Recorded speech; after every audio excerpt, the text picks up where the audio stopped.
Welcome to Subramani. One question which I am finding it very difficult to answer is will indexing work in India just because it has worked in the US? Let's put it this way, the way mutual funds are taxed in US and the way mutual funds are taxed in India is very different. Therefore, chances are that index funds are more successful in US.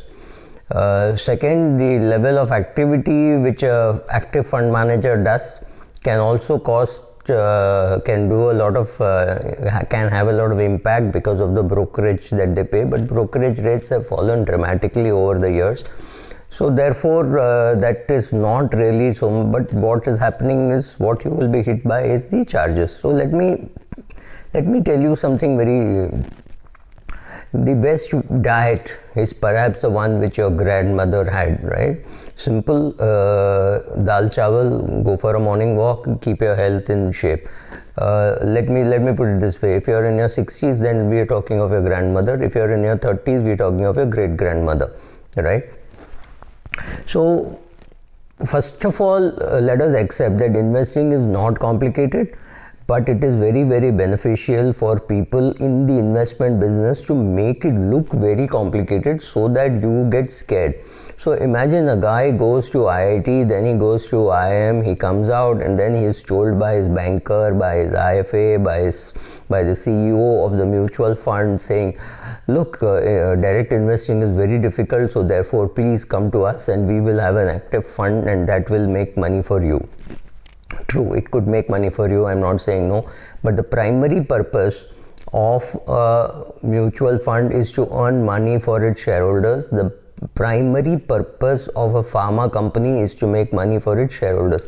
That doesn't change. If you think they're here to solve your problems, yes, provided they make money out of solving your problems.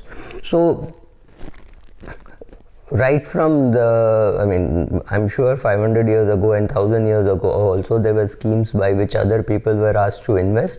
However, since the communication tools were not very well developed, a guy who developed an idea got investors only in his village or maybe in his town. But today an idea can be born in Japan, an idea can be born in China, and it can have investors in US and markets in Africa. All kind of globalization has happened, so big amounts of money can be raised, right? But let me also put it this way: there is a very strong financial incentive to make investments very complex and mysterious, because that really makes money for the manufacturer and maybe for the distributor also, right? So is investment complicated? Maybe. Does it have to be complicated for you? Maybe not, right? The more complex an investment and the more difficult for you to understand the structure, the greater reason for you to stay away from it, right? So you don't need to do any of those structured products, you don't need to do any of those products which buys puts and options and does futures. You don't understand, just stay away.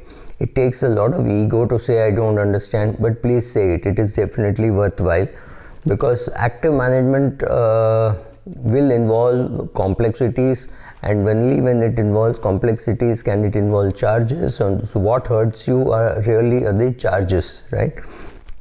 But they're very profitable for the companies which run it. And let me also tell you that companies which run complicated, complex products which are perhaps from all over the world are not very sure that that's what will work. They also run index funds. They will run variants of index funds. They will run ETFs. They run everything, because even they are not sure where they will make money. So they diversify, right? So I do not know what share to buy and hold.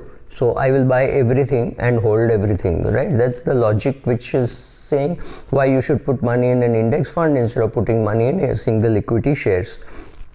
But no, you don't need to have such complex products. Let us look at what you should look for while investing.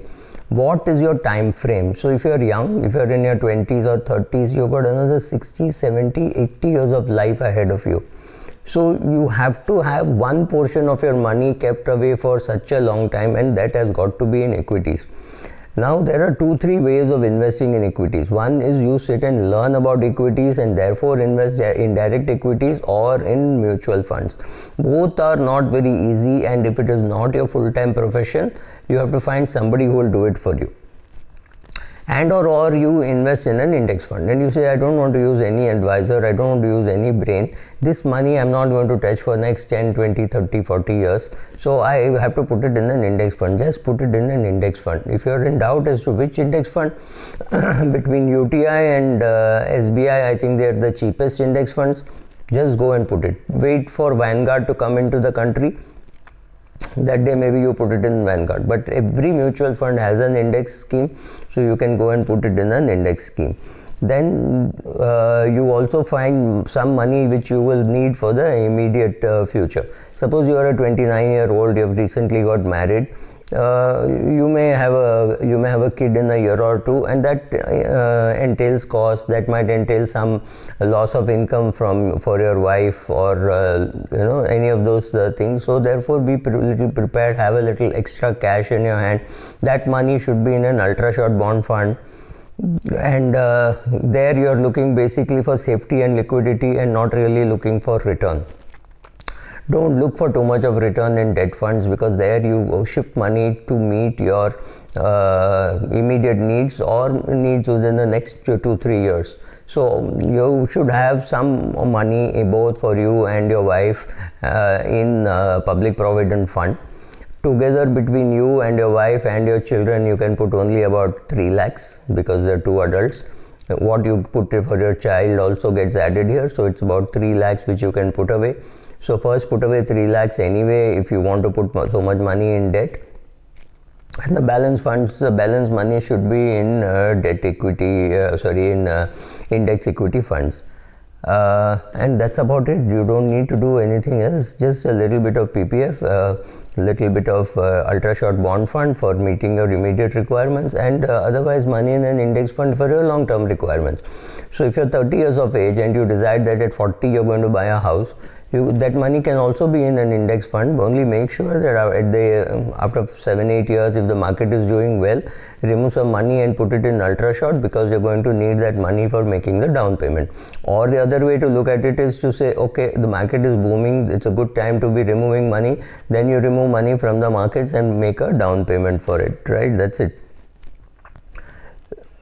So your short-term money is an ultra short, your long-term money is an equity fund, and that's beyond this you don't need anything. However, suddenly somebody will come and offer you risk-free investments at a rate which is very attractive. Remember, there is nothing called a risk-free. The only risk-free investment that you can think of is a State Bank of India 3-year FD or a PPF, which is currently at say 7%. That is risk free. Anybody offering you any rate above 7% is offering you for a risk. Also remember that how much in equity and how much in debt is not really related to age.